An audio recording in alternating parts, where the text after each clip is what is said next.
How's it going? My name is Xavier Hill, and today I'm going to be discussing with you the effects and uses of body language.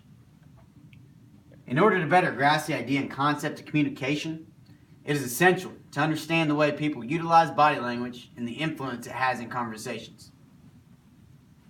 How familiar are you with body language? Most people think of body language, they think of just normal casual things as far as sitting, walking, facial expressions, but how deep do you go into it? Why is someone sitting? How are they sitting? How are they walking? What are their facial expressions? You know their body language, and you really know why, you know what they mean, but why are they used? What's the effect? David Lambert is the author of a book titled Body Language 101.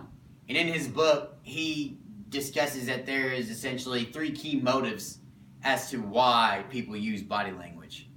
And these three key motives being conscious replacement for speech, reinforcing speech, and the reflection of someone's mood. This is his idea as to why he believes that these are the three reasons that we use body language. I agree with it, and I'll show you why. Conscious replacement for speech is when you purposely replace verbal communication with some form of body language. My examples I've shown here is things such as a thumbs up, hand, etc. Now, thumbs up is generally associated with acceptance. Did you like the pie? I didn't say anything, but you understood what I meant. Or, hey, how was it? You didn't ask a certain question. You gave a thumbs up. I said, gave a thumbs up. If someone is talking to you and they give you a thumbs up, hey, how was it? Was it a thumbs up? They just asked you how it was, but you understand that they're saying, oh, was it pretty good? Because that's just the way that their body language spoke for them. They didn't have to speak the words. Things such as a wave of hand is hello, goodbye, also stop. But depending on the context in which the nonverbal communication is used, that dictates what it means.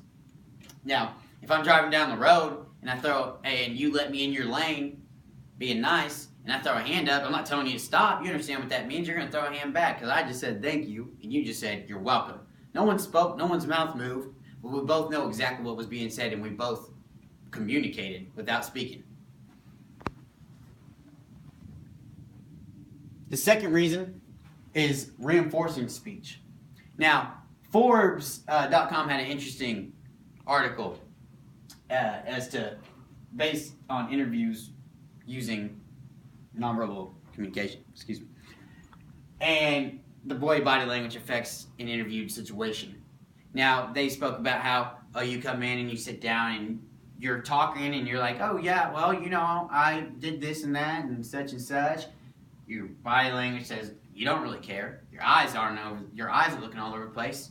That's going to reflect the person across from you giving you the interview. That's going to affect his body language. He's not going to care. It's a lose-lose for everybody. But when you come in and you square up with someone, and you look them in the eyes, and you say, hey, how's it going?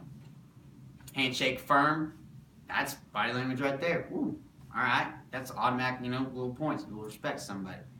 And you say, hey, how's it going? This is me. This is what I do. This is what I've done. This is why I think I should be here. The guy says, absolutely. He looks you in the eye. You look him in the eye. Boom. Or her. Good job. This also is shown in discussions, and facial expressions and fist clenched all play into that, And whenever you're having a discussion with someone, you can be saying one thing, and hey, you understand that I'm angry, or you see my facial expression, and you're like, oh, well, he's mad or sad or whatever it could be. These are the ways that it is used to reinforce speech. Finally, the reflection of someone's mood. Now, this is shown in posture.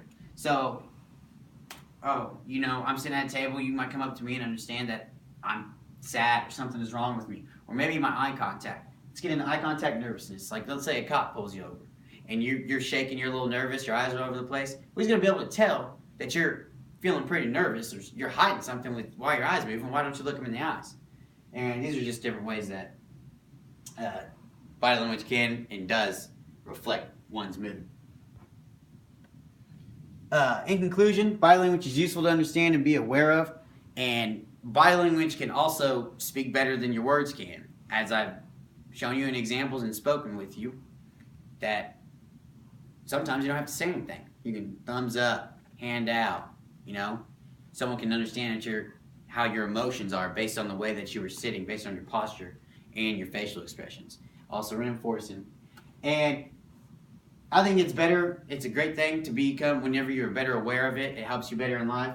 These are my references where I grabbed everything from. Thank you for listening to me. Have a good one.